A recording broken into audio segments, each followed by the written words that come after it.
Good afternoon, everybody, and thank you for being with us. Before we get started, I do want to say that for this session, providers can get CME credit. So if you'll come up after the session, we can just fill out the information to make sure you get credit for the CME, because that is somewhat valuable. And without any further ado, I'd like to introduce the topic of what we're going to talk about today with our panel of experts, and that's the accountable care organizations. And accountable care has been around a long time. It just so happens that healthcare reform has pushed it to the front of what we're talking about in healthcare, because as we talked earlier today about changing the model of how healthcare is delivered, one of the ways of changing that model is the accountable care model. And there's the Medicare model, where providers can voluntarily enroll with the government for a period of at least 3 years to take data on a designated group of Medicare beneficiaries, report on quality metrics, I'm making this very simplified, report on quality metrics and receive a share of the savings that the government realizes by how the care is delivered to those patients. But outside of the government program, we have accountable care with third-party payers, we have accountable care with our primary care physicians and their relationships with the patients, and there are multiple models of the accountable care organization that are changing how healthcare is delivered. And so we're going to get into the nitty-gritty details on how that works, how some of those models have been successful, the challenges behind them, and then the opportunities on the technology side, especially for our vendors that are in the room. So without further ado, I'd like to introduce our panel. And starting here on our far right, Dr. Kristyn Greifer. Greifer is the Vice President of Population Management for WellStar. She's also the co-medical director for the Piedmont WellStar Health Plan. A lot of us in the Atlanta area have heard a lot about the Piedmont WellStar Health Plan. Before becoming the Vice President of Population Health at WellStar, she was a hospitalist physician with Kaiser for 15 years and practices at multiple hospitals in the Atlanta area. And so we welcome Dr. Greifer. And then to her left, we have Shahid Shah, who is the healthcare IT guy. He is internationally recognized as an influential healthcare IT thought leader. He works with many governmental agencies and advises them on senior technology. He's a senior technology advisor to several governmental agencies. He is also a technology strategy consultant who actually won the coveted Fed 100 award from the Federal Computer Week. He has built multiple clinical solutions. He has built electronic medical records. He has 20 years of experience on working on collaborative technology solutions. And so we're thrilled to have him on our panel as well. And then to his left is Dr. Mac Knight, who is now with the Coker Group. He's a senior vice president and oversees hospital operations and strategic services. Dr. Knight has practiced and originally practiced 12 years in private practice and created one of the first hospital-based physician groups in South Carolina, and he then worked in multiple roles with the Palmetto Health Plan, which has over 200 employed physicians. And in 2009, he worked on the collaborative in Palmetto Health, which really focused on the clinical integration of providers and how care is delivered. So with that, I welcome all three of our panelists. We're excited to get started to get your expertise on accountable care. And so I'd like to start on my far right with Dr. Greifer, with one of the things that we focus on as healthcare providers, vendors, and of course attorneys, is as you're looking at developing an ACO, what is that fundamental foundational component that you believe you have to make the ACO operate? To make an ACO successful, you have to know your patients. So we are in a Medicare shared savings plan, so we have an attribution ACO model, and the single most important thing is you got to know who your patients are, and you have to be able to understand who your patients are. So by that, what I mean is not just a list of names, but you need to know who they are, where they go, who they see, who their doctors are, what their needs are, because they don't voluntarily join your ACO. They get assigned to you. So they may or may not be fully engaged in your healthcare system or with your providers.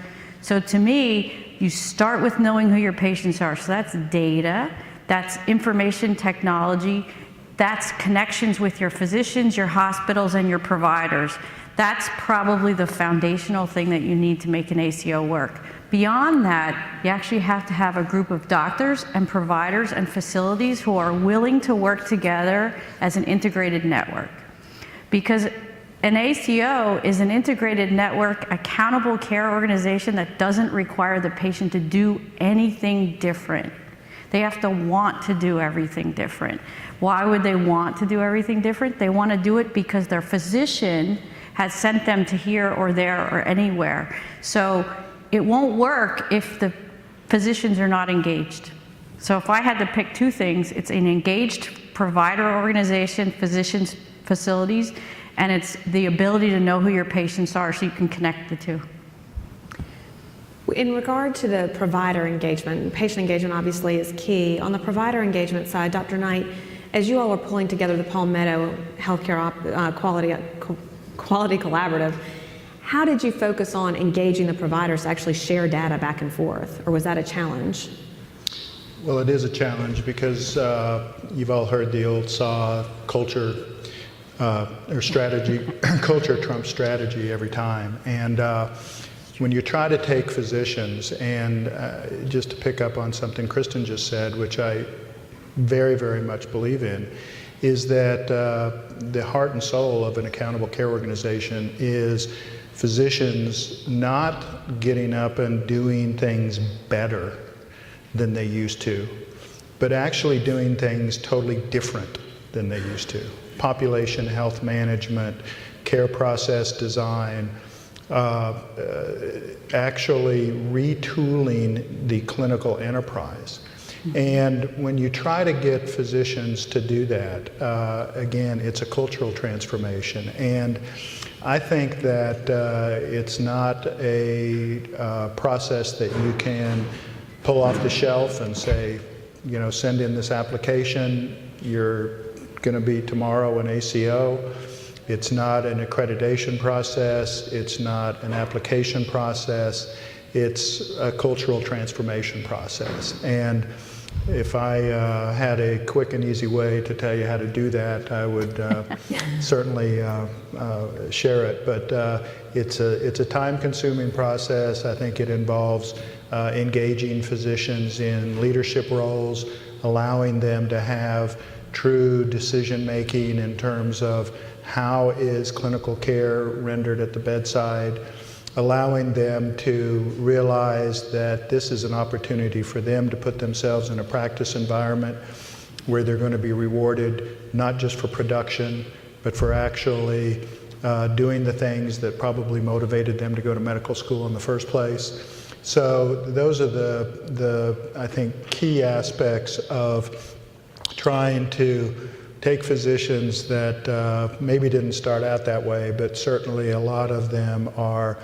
very inured to the idea of we're going to do things different now, and convincing them that there is a better way.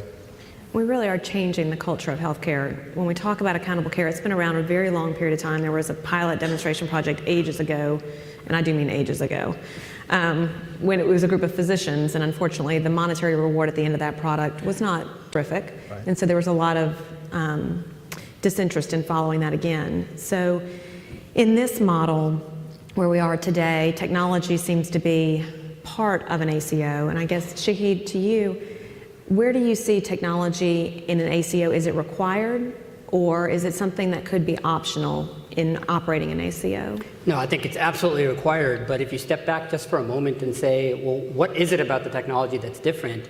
What you have to think about is that if you just think about what the two smart docs on the left and right just said, is you have engagement from physicians and patients, you have behavior change and behavior influence of both physicians and patients, and then you've got cultural change, which means all the technology that's out there today is simply absolutely going to fail. There's no technology out there today that's going to help you do almost any of those things. Why? Not because fundamentally something is written in an older programming language or you're on client server or some silly stuff like that, but think about what you're doing organizationally. An ACO, first and foremost, has to get multiple organizations to think across organizational lines.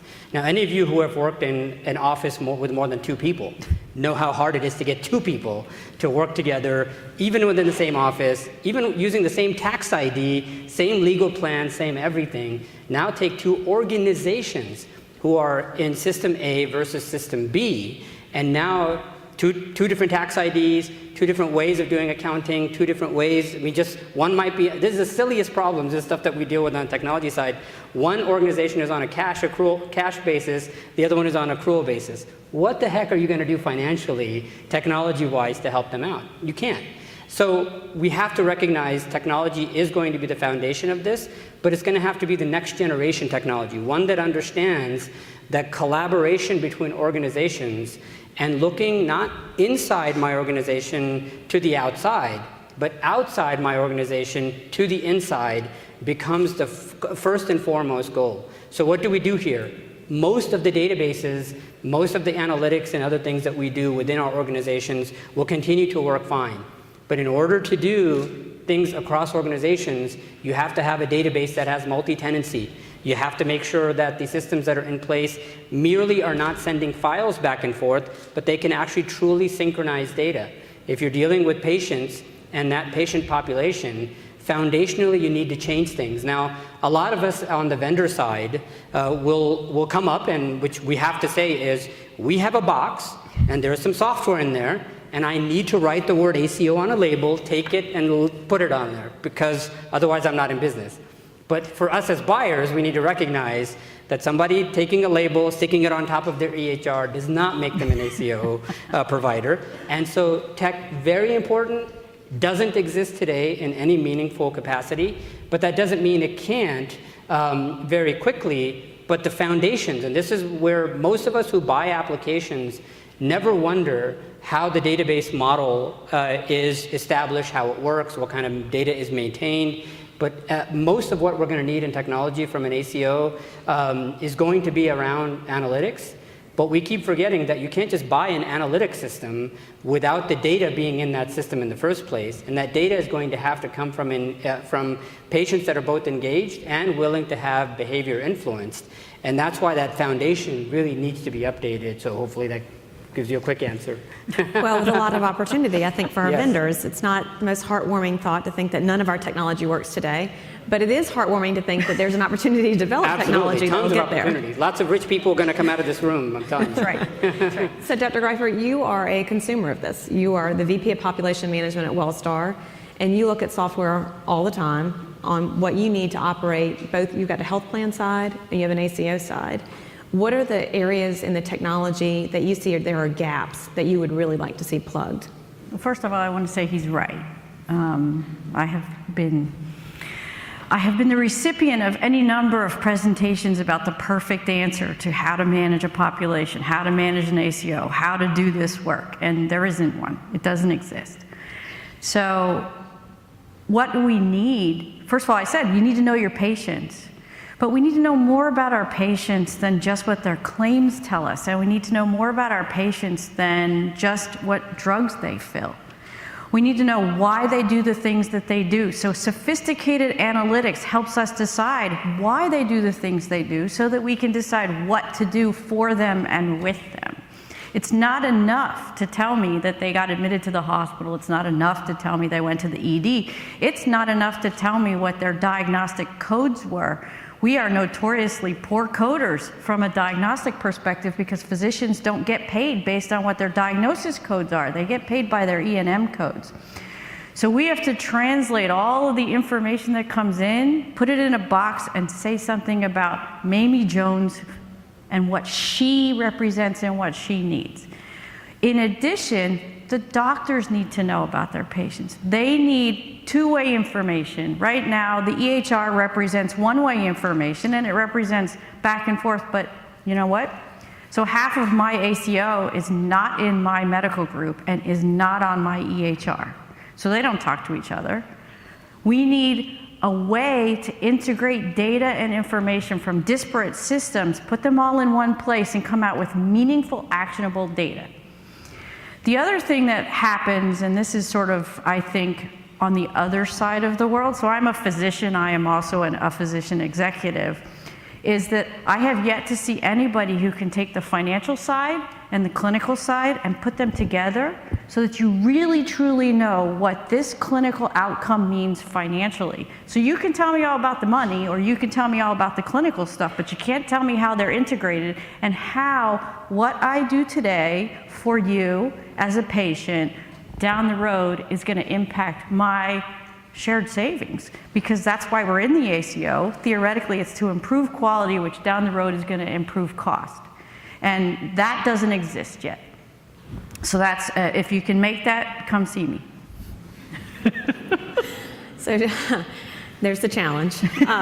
So Dr. Knight, when you were working with the Palmetto Cooperative and they were focused on the quality, did the physicians use one platform? Did they use different systems? And how did they integrate those together, A? And then B, was that successful or were you still lacking information as well? So I would say that the answer is that what we did with the Palmetto Health Quality Collaborative is probably indicative of the problem and perhaps what not to do. And I'll echo what Kristyn said and say he's right, because we took technology that was designed to support something else. We tried to apply it to a new, in essence, delivery system. And surprise, surprise, it didn't work very good for that. And what am I talking about? So again, I think what you have to understand with accountable care and accountable care organizations is that you are fundamentally changing the delivery of healthcare at the bedside, at the exam room level. Population health management, let's face it, healthcare has always outsourced that to Gold's Gym and GNC. Now, we've got to learn how to do population health management. When we learn how to do population health management, what are the steps? What are the techniques and methodologies that we need to do? Then we turn to the technology people and say, okay, we need technology to help us with this endeavor. But going in and saying, okay, we've got a primary care practice now. It's got an electronic medical record system in it. And we're going to do population health management with that workflow and with that technology. It's just not going to happen. And those are the, I think, anybody that's honest, I would certainly say with the experience that I've had with the ACO that I was involved with, that's what happens. And until you understand that you've got to, again, get up every morning and not do what you've always done better, but do it totally different, will you really understand what accountable care is all about and what kind of technology support you need to do that with.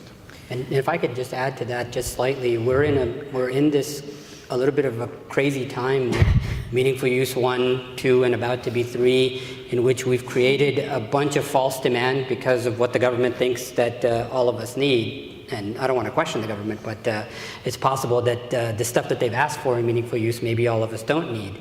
So for a few years now, we're going to see, and we have seen, innovation really from an EHR perspective be stifled. But if you were to unleash this and say, okay, well, sure, these are problems, what are we supposed to do about it? As vendors on the technology side, what we should be looking towards is, one of the reasons these guys talk about population health is because we haven't given them any tools to do things at the point of care. So what they have to do is, these guys have to look at a report 6 months from now, or 9 months from now, or 12 months from now, on some things that have already happened, decisions were already made, etc. So let's look at a very, very specific example. We're supposed to have very modern EHRs. This is the year 2013. When I press a button to do a CPOE order for a lab test, nothing on that screen tells me, hey, don't order it from here, order it from over there because our ACO rules tell us X, Y, and Z. Don't come in as a vendor and tell these guys that you have a tool that doesn't even integrate at that point. When a prescription is made, what is the cost basis for that prescription? Is it going to be generic or non-generic based on eligibility rules for insurance and other things that have been routed? Population health is a code word for saying we don't know what the hell we're doing at the point of care, so we have to give people some crazy analytics tool a month later, 6 months later, 9 months later. What we need to do is get a little bit smarter and say, if we're paying billions of dollars for physicians to be clicking buttons all day long, let's at least give the screens back to theirs and say, don't do this, etc. If I'm about to do a referral, for example, huge problem in ACOs is you have what's called network leakage. right? Network leakage is simply the idea that you have a pool of physicians, and if you send someone out of network, you have no control. Whatever little control you have of the ACO and the behavior control, et cetera, goes completely out the window when a doc refers refers a patient to someone out of their network just because they forgot, the staff member didn't know, et cetera. So let's not say that we have sophisticated software when we can't even tell the physician, hey, you're about to refer someone. This is about the minimum that we can do. You're about to refer someone outside of the ACO. What the hell kind of a system are we going to create in which we can't even control the referral partners, but we're going to tell them we have some great analytics tools and other stuff that we're going to do for you that might give you some data 6 months or 9 months down the road when you can't possibly control what the physician has already done months earlier. That's what we mean by saying the tools aren't there. So this is not hyperbole to say that the tools aren't there. They're not there because we're not recognizing that the culture change is occurring because there's a new business model. We are writing software today on the business model of the early 90s and wondering why it doesn't fit for the ACOs. It has nothing to do with whether you write something in Java or C++ or this language or that language. That's what we say to ourselves when we want to make ourselves feel better is, my technology is not client server and it was written in the year 2012 or 2013. So what? If it was for a business model that's from 1990, you're just as bad as if you were writing for the mainframe or not. Right? That's what we all have to think about is dive a little bit deeper, get the tech guys to understand what is different about the model. If all we're doing is putting little band-aids up on the top on our technology, there's no way any ACO is going to succeed. And then we're going to say that the ACO failed because it was a dumb idea. No, the ACO is a fine idea if we give people the right tools, process, and people behind it. And that's what these guys are really asking for. Plenty of opportunity. I mean, I can give you 15 features you should put into any of your systems today that would have her see it and say, holy cow, I would buy that today. So a lot of the ideas that you're laying out there really are integrating information from lots of different places. So you've got the health plan, you've got the lab, you've got the pharmacy, you've got the patient. And if you have a software system that has the tools to get the information from those sources, how do you stop the impediment of those sources not wanting to share their data? So if you're in an ACO and you have any vendors that are not willing to, you throw those vendors out. It's that simple. I mean, we are in a scenario today where we are run by our vendors, which, by the way, in the financial industry, insurance industry, this happened in the 80s. The guys, the CIOs, CFOs, et cetera, got smart and said, you know what? This is our money we're giving to them. This is not their money they're giving to us. So we will control the direction of our buyers, of our suppliers. Until that happens, there is no hope. If you are run by your vendor, then you deserve what you get by the vendor. I mean, that's what you're choosing, you're saying. And we do that for rational reasons, right? The rational reason we choose to let our vendor run it is because we believe they know the right way of doing it. And in many cases, they do. So you have to become more sophisticated. Leadership has to be much more sophisticated. You have to know your business model and know vendor A versus B versus C does fit or they do not fit. And then it is your job to integrate them. It's not anyone else's job. And that's a core requirement. If you are an ACO and you are being run at a particular organization, you are the integrator of all your IT systems. Not someone else, not vendor A, not vendor B. They're doing precisely what they should, and that is they've made something and they want to sell it to you and they want your money. It's that simple. There's nothing, no problem there. They cannot be in the world of running your systems because that's not what you're paying them for. So if you are not the integrator of your IT, you're going to fail. Or if you let vendors give you an answer like, well, I don't feel like sharing that, we say, well, fine. We don't feel like paying you anymore. So one of the sources, that's one option. One of the sources is the patient data. So for Dr. Greifer and then Dr. Knight, I'd like for you to speak to this as well. What have you seen has actually worked in getting patients engaged to share the data, to send the wireless weight scale weight back to you so it's on your computer, and to actually go and have their lab results sent over to you electronically? What types of patient engagement strategies have worked to get them involved? I don't think that there are any magic bullets. And I think that that's really part of the issue, is that there isn't a single solution for every patient. And there are myths out there all over the place around what patients will and won't do. One of the earlier speakers mentioned, so we think that Medicare patients don't use the computer. They won't use mobile technology. And the truth is that they will. But if you never ask and never engage, you won't ever find out what they can do. Some will email their docs, some won't. Some want to Skype, some won't. Some want a mobile app, some won't. Some want a face-to-face with their doctor, and that's the only thing that they're going to accept. Some need somebody to hold their hand and have a case manager or a care manager or a care coordinator, care advisor. We can give them any name that you like, but they all do essentially the same thing, which is to hold the patient's hand and help them through the process. When I say you need to know your patients, that's what I mean. There is no single patient engagement strategy that works for every single patient. If we could use technology to help us get the information that tells us this person needs to be reached out to in this way, and that's where they're going to get the most benefit. But if you do that for this person, it isn't going to work and they're not going to engage. That in and of itself would be huge. For the physicians who have no way of knowing what Mamie Jones needs versus, Mr. Jones, they need that. I think the other point I want to make about what Shahid is saying is that one of the things that the myth of population health that the technology world is trying to embrace is population health isn't just about a population. Yes, we do an awful lot of things that are disease management outreach, and we do things for prevention and wellness, and we reach out to populations and cohorts. Ultimately, population health is a single patient encounter with a physician. And making that work with all of the support that we have that are people, so we have case managers and pharmacists and social workers and nutritionists, and we surround the doctor-patient relationship with people, but we have yet to create the technology that allows the physician to have that one-on-one, this is what this one patient needs, and to make it easy for the doctor to have a discussion about money. So we don't give the doctor any tools so that they can talk about money, so that they can say, did you know that if you get this drug versus this drug, it costs this much difference? They have no idea until they get the nasty phone call from the patient at the pharmacy saying, it's $400.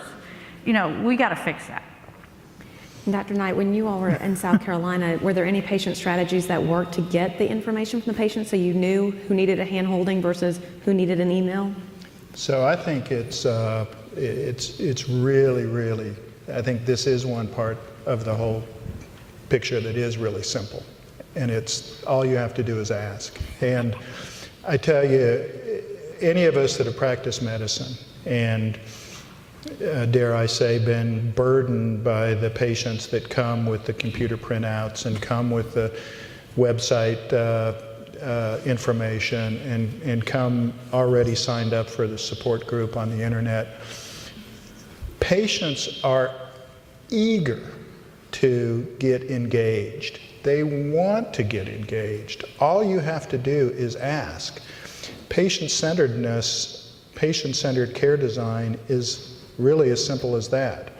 The problem is, again, we don't have a way in organized healthcare delivery to take advantage of that eagerness and to accommodate that. And I was listening to the program across the street before this one on the patient-centered medical home, and one of the questions was, well, I've got a child with healthcare needs, and I can easily get most of my issues addressed via email, but nobody will pay for that.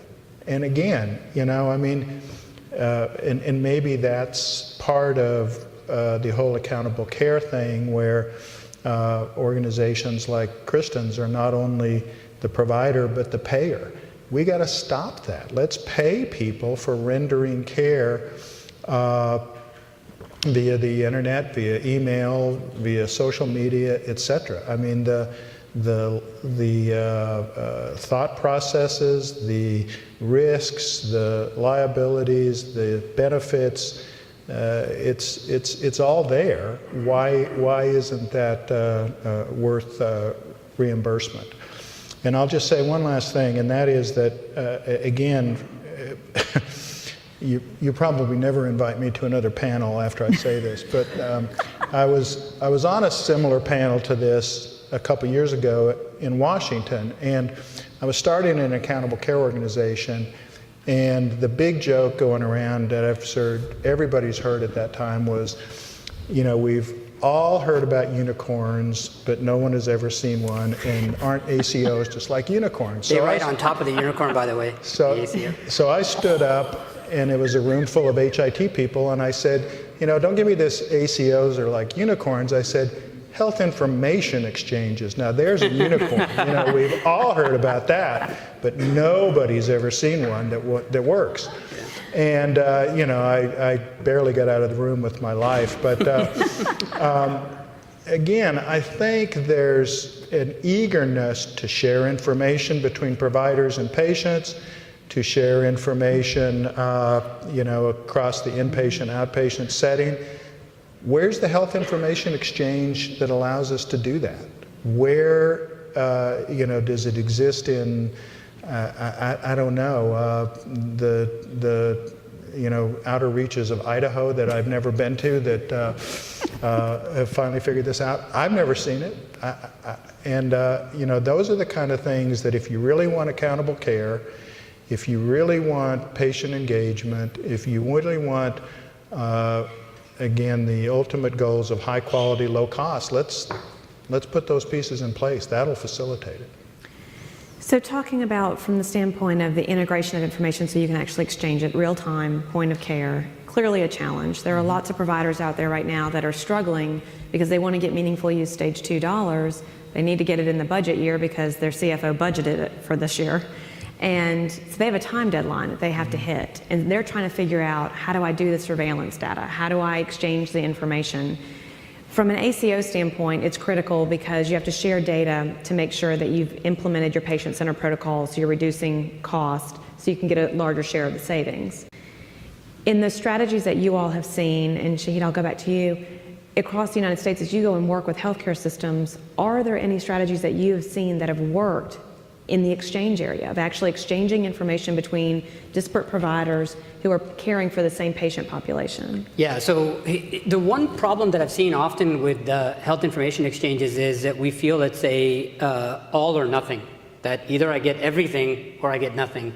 The most successful strategies are the ones that realize exactly what Max said, which is health information exchanges that exchange everything are worse than unicorns. They don't exist, and they're not going to. Any more than you can have, for example, a central system that exchanges every bit of your financial information. When you want your financial information from your analyst who happens to be helping you with retirement, you go to the retirement guy. You want some information from your bank, you go to your bank. Do you ever say, well, where's my financial records management system? No, we just use the stuff that's everywhere, but we are in general control of our money, so we're okay with that. So the most successful models are in those cases when, think about the patient registration process. So I asked my physician asked me for my first name, my last name, social security numbers.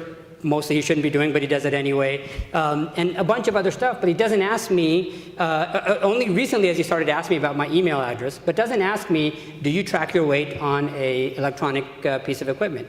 Do you do X? Do you do Y? Do you do Z? So this is the asking part. But it's not as complicated as we're thinking. It doesn't require a foundational shift fundamentally from the bottom to the top to do this. You just start one at a time. You fix one broken window at a time.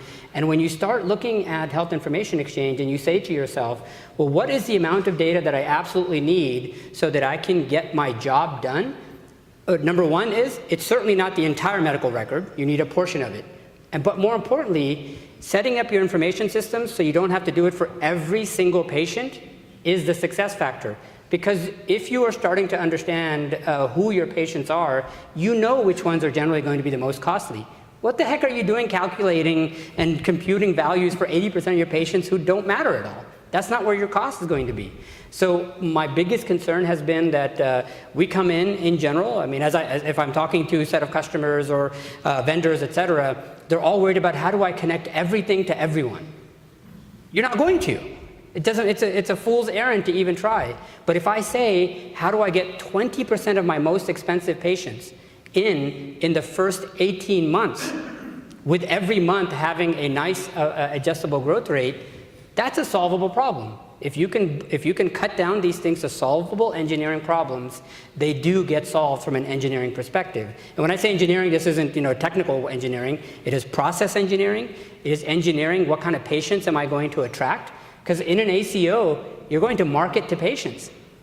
Why would you market to patients? Let's say you're an ACO that wants to have lots and lots of good data, really engage patients. Why would you market to patients who are not going to be engaged, who are not going to be technically astute enough to do this?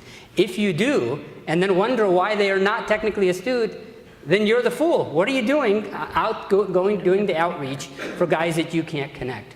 So the simple answer to your question is, in general, don't think of it as an all or nothing problem. Make it very, very specific. ACOs, the dollars that are won and lost are lost by tiny fractions of patients. And if you don't know which fractions they're in, one end versus the other, you will lose money, and you deserve to, because you're not doing the basics, which is that analytics to find out who do I go after, and then I build my technology around that. So it's a great point. I mean, we do have patient population where there's vast differences in the cost, depending upon do they have chronic illness, are they compliant, their age. But when we're dealing with Medicare ACOs for just a second, we get assigned patients, we as healthcare providers get assigned patients, and we don't really know who they are. So from a challenge standpoint, Dr. Greifer, how does an ACO like a WellStar ACO try to tackle that problem of, I need this information from you, patient, but I don't know who you are? Yeah, so it's an interesting dilemma. A Medicare ACO you don't market to. Essentially, it's an attribution model, so if they get care in your provider organization or your hospitals or whatever, they belong to you. They don't know that they're part of the ACO. They may or may not be fully aware, even if they have an idea that what that means. And so for us, there's a couple issues. One is 10 to 15% of our patients go in and out of the ACO every quarter. So we get our list, and it's different every quarter. We have 38,000 patients in our ACO. We have had 56,000 individuals flow through it. So at any given moment, we have 38,000. In addition, Medicare beneficiaries have the right to opt out of data sharing. And it is not an active process. Actually, you have to give them the opportunity to opt out. And if you don't give them that opportunity, the assumption is that they have opted out. So there are interesting ways that the government chooses to give you your list, which may or may not have addresses so that you can actually mail letters to your patients, or phone numbers so you can actually call your patients, or that sort of thing. So we've actually resorted to some very creative ways to find addresses and phone numbers to reach out to our patients so that we can give them their opt-out letter, so that we can get their data, so that we can have an idea who they are. That in and of itself is a huge challenge, just knowing who they are. So 28,000 of our 38,000 patients we have data on, 10,000 we don't. And so how do you find the patients who have the biggest issues? Well, in theory, they hit the system a lot, so you're bound to have a way to give them their letter at some point and then document it. I think the other big issue is around, once you've identified them, so you now know who your top 5% are that spend 56% of the dollars and are in the hospital 47 times, et cetera, then what do you do? And that's the other piece of the puzzle, because that's the patient that the physician has a 20-minute visit with, that they really have 17 minutes of face-to-face time, of which 7 minutes are figuring out what medications they're on. How do we wrap around that physician all of the support that they need to make decisions about a patient who's that complicated? Somebody who has all those issues, because we are now not connecting at the point of service. So the physician doesn't have that support to make those decisions to keep that patient from getting readmitted, to make sure they get all their medicines, to ensure that they've got their diabetes and their heart failure and their blood pressure and everything else that they have going on under control. That's the challenge of an ACO. That's the challenge, frankly, for not just accountable care organizations, but for how do we provide high quality care to the patients that we have in all these systems who are sick, complicated, and needy. And it can't just be dump it on the primary care doc or the specialist to figure it out. Well, and to that point, Dr. Knight, what we're really talking about with the ACO and the engagement of the patient, you all took an approach which was just straight clinical integration. So forget for a second that Medicare might pay us for a share of the savings. We're just focused on clinical integration. How does that differ, and what kind of successes did you achieve just with a straight clinical integration and engaging that patient so that you can actually collect the data? Well, see, I think it doesn't differ all that much. I think that, again, the basic problem, and Shahid, I think, hit the nail on the head by saying, you know, let's extract some of these very, very specific issues, and then let's turn to our technological community and say, can you help us with this?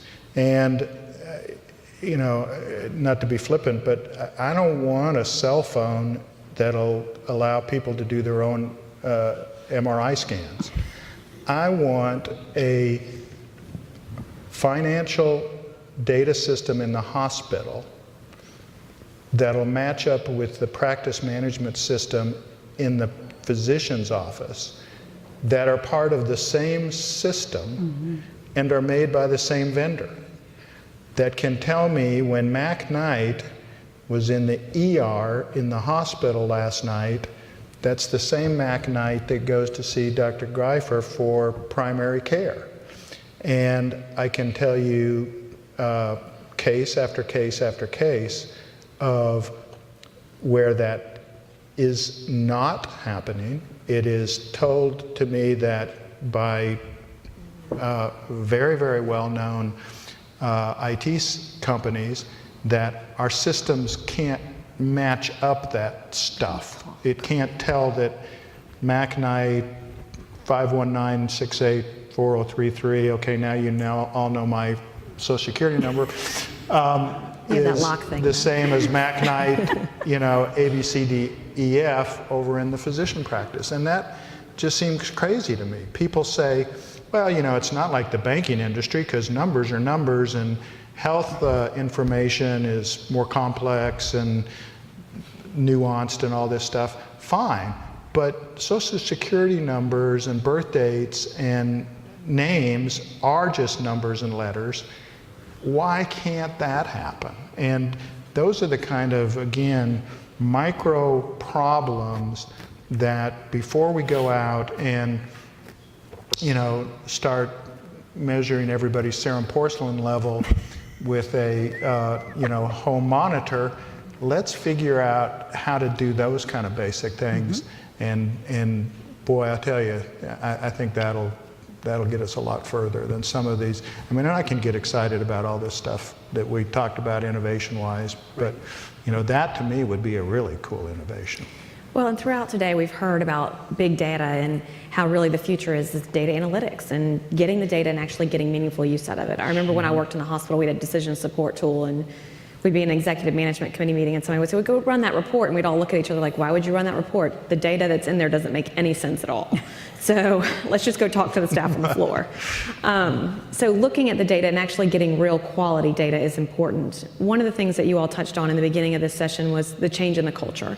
Clearly, we're in fast mode in trying to change the culture of healthcare. Meaningful use gave us steps that we had to report on in order to get incentive dollars from the government once you had your certified EHR system in place. And those steps were designed to change our behavior in how providers interacted with patients, how providers entered data, and what kind of data we were actually capturing. So ACOs under the Medicare model, and even under third-party payer models, require reporting on quality statistics. And right now there's 33 quality statistics under the Medicare model, and 7 of them focus on, was your patient happy? So asking the patient more questions may make them happier when they answer those questions.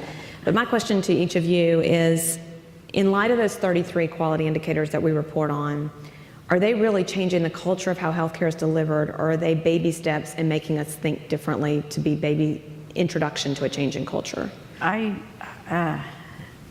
Meaningful use, the ACO 33, HEDIS measures, et cetera, if they're just a checkbox, they are not changing the culture of medicine. If you're not changing the way that the practice functions in order to achieve those quality measures, if you're not attaching that to a change in the way you do things and it's just a checkbox, I don't think that you've achieved what you really want to achieve. The goal of a true accountable care, the goal of innovation in medicine has to be to get past, I got to check the box in order to get paid. It has to be, I get to check the box because I did all the right things for the patient, and the patient's outcomes are better. So, to me, real culture change, it can't be just, here's the box. It has to be, here's the box, and by the way, here's all the things that you can do to help you get there. And I think that that's really what our goals need to be, and those of us who manage accountable care organizations in population health. It's really about how do you translate the checkbox into real activities that have real meaning for both providers and patients. Yeah, and I would say that, so if you have the way that you can tell whether these values, whether they're MU or the ACO metrics, whether they mean something to your organization or not, is whether your executives are either financially or otherwise incentivized to match against those qualities without calling them ACO measures or MU measures or this measure or that measure. And you see this everywhere. So whatever you incentivize your senior executives who control staff, et cetera, to do is generally what you're going to get. So if you're going to say that I'm going to get a bunch of data every quarter and I'm going to check against this, against my pretend data, which doesn't really work, and that's how I'm going to tell whether I'm doing okay, absolutely, it's not culturally sound. And to think about data is, and this goes back to that all healthcare is very, very personal. It's caregiver to patients. And when you think about data, the simple problem with data is the only data that is useful and valuable is the one that gets used all the time. Which means that, say for example, I'm looking on a screen, I'm a physician, I'm about to press a button to put in an ICD-9 code, and I type that code in. Turns out that I'm looking at a pediatric child. The ICD code is for a 45-year-old female. The system tells me, dude, what are you doing? This thing doesn't match. He says, oh crap, I should fix this now. Now imagine that there was no check, and he found out about that code 3 months later, when his boss yelled at him for saying, why the heck did you put in this code for X, Y, and Z? This is the universe that we're in today, is that the systems that the physicians are being told is going to be great for you, we're going to spend billions of dollars, et cetera, is not actually in doing something for him on a regular, day-to-day, patient sitting there, interactive kind of basis. And not just the physicians. There are PAs, NPs, nurses, staff members, et cetera, that have their own tasks to do.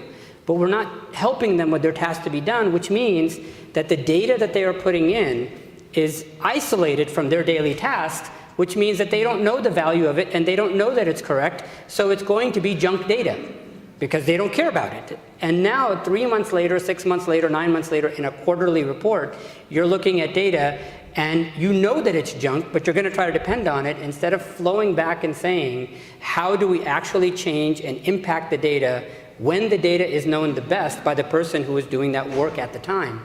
And that's our fundamental issue, is culture comes from those minute micro interactions. Culture isn't something that we do up at the top. And if our micro interactions aren't culturally sound with respect to these measures, whatever the measures are, and our senior executives, et cetera, are not incentivized, and that technology doesn't match up, then it's just a pretense. It's not reality.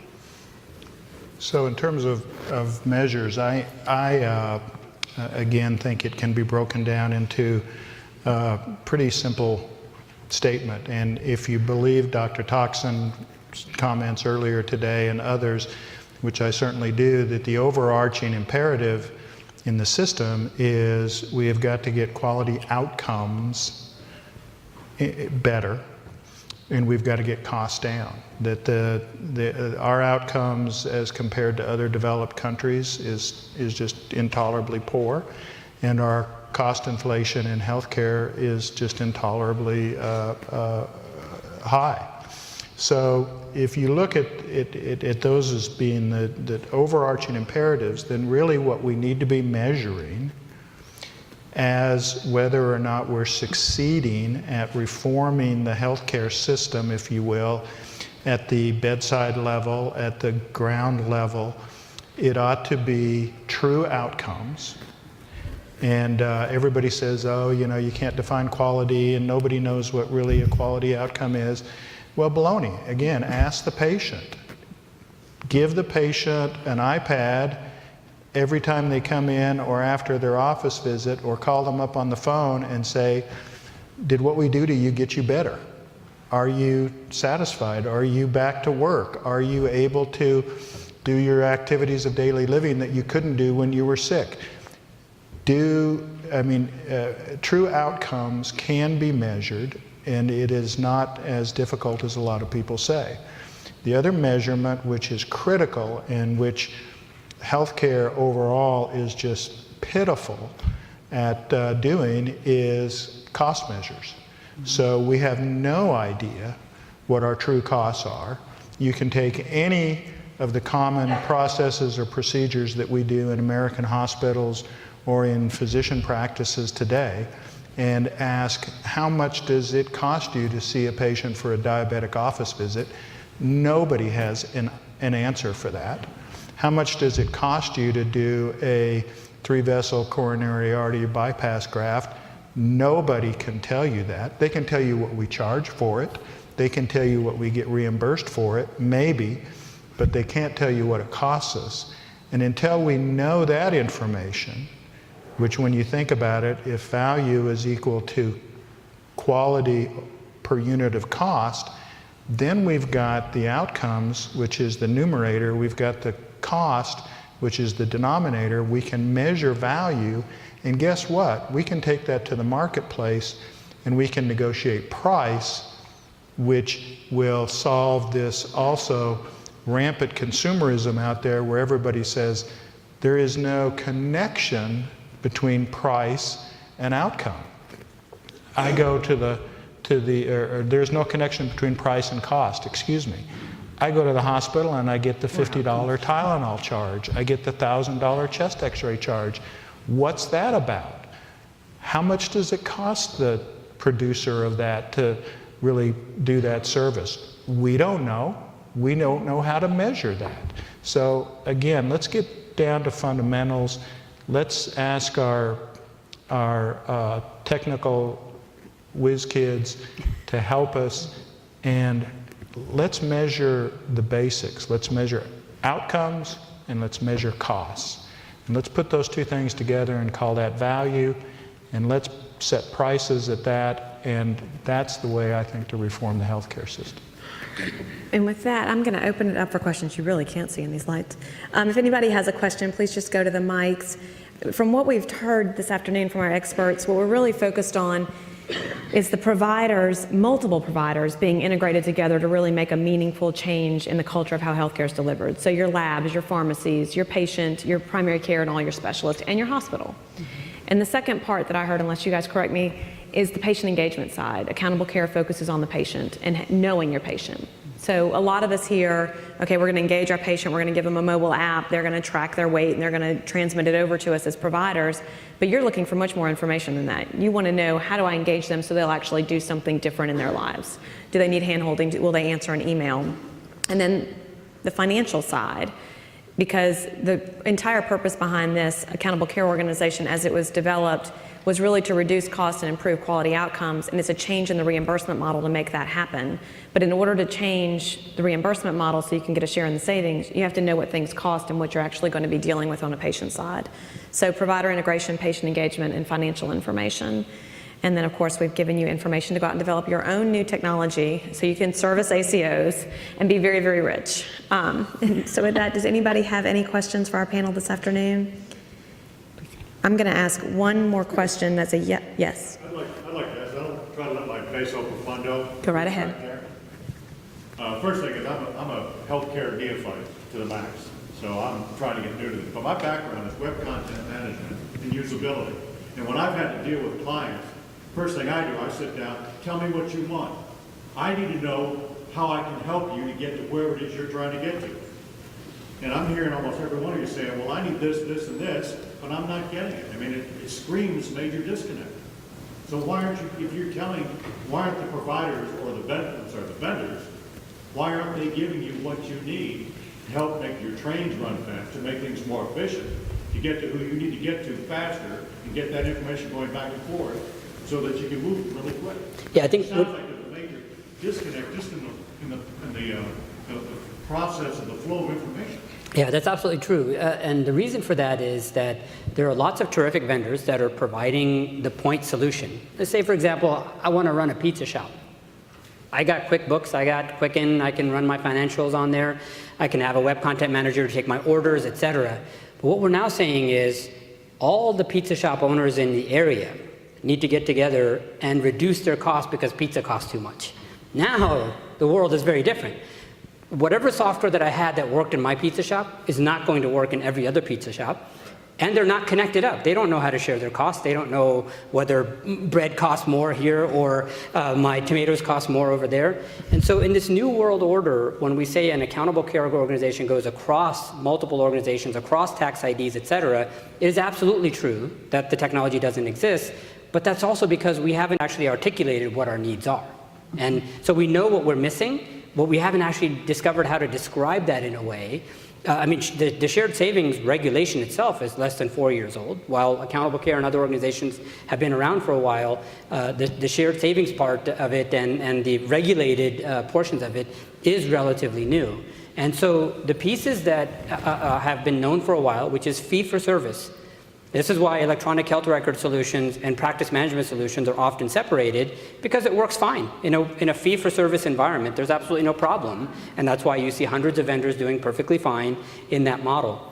In the new world order, where you say that value is the output, one, we don't know how to calculate it just yet. We don't know what our costs are. So even if we went to vendors and said, you must do this, they won't know what to do. So what we have to do is to say, okay, how do we fix this problem without replacing everything? The first thing everybody, if you are writing an EHR today and your systems do not understand the idea that things cost money, there's a problem. And so we need to fix that. So we say, all right, what's the next couple of years look like?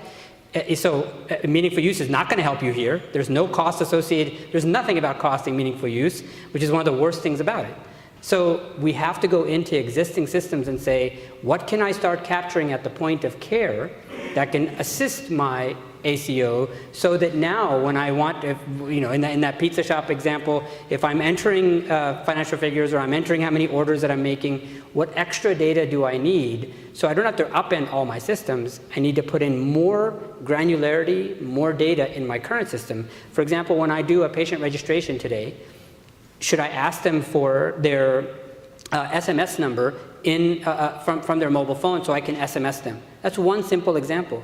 There could be a field on your EHR that asks you, do you have a Withings weight machine, and what is the IP address of that machine?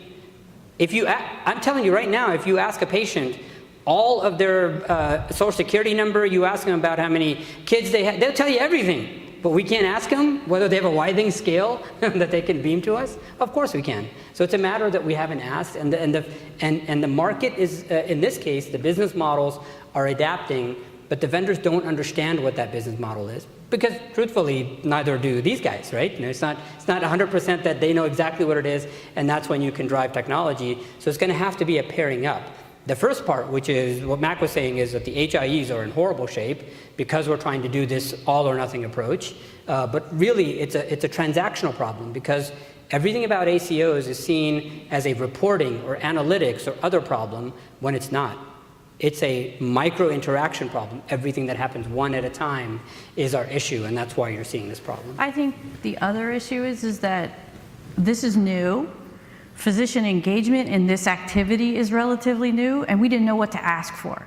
So what we know is what we don't have, and then we say, well, we want this, and then, some of us are kind of bad about bring me this and I'll want that, right? I think we collectively don't know what we want. We just know we don't have it. We know it isn't there. And I don't think that we've created a situation where we actually sit down together, both the providers and the vendors, and say, all right, what's the perfect world look like, and who is going to help us to get there? So vendors are bringing to us what they think we want. We might even accept it because we think we want it. And then we realize, no, that's not quite right. I need this and this and this. Answer a question with a question. That's really where we're going. I just don't think we know yet. I just know I don't have it. We don't know what we want because we don't know what, like Shahid said, what we're doing. And you know, Well, I wasn't going to admit that. I mean, you know, I'm a internist hospitalist by training. I could treat diabetic ketoacidosis in my sleep if I had to. But what do I? But what do I? But sometimes I do. But what do I need to do to give somebody adequate discharge instructions so that they don't come back within 7 days after discharge for their heart failure? I don't know what to do. I don't know what that process is. And that's what we've got to figure out. And we need data to feed back and say, well, we tried this and this worked and this didn't, and we need to continue to improve that process on an ongoing basis. But then at that point, then I think we can say, okay, now some of that process can be augmented and assisted and facilitated through technology, and that's where we come to you and say, give us this. When EHRs first came out and there was a focus on nursing documentation, you saw a huge increase of nurses going over to the informatics side. And they left the bedside of providing care to the patient, but going to the informatics side. And so with a lot of the physicians that are leaving the practice in light of our change in culture, this may be an opportunity for a new career opportunity for physicians. So with that, we are out of time. If anyone has any questions or would like to visit with our panel, I'd like to thank our panelists for their expertise and their insight today.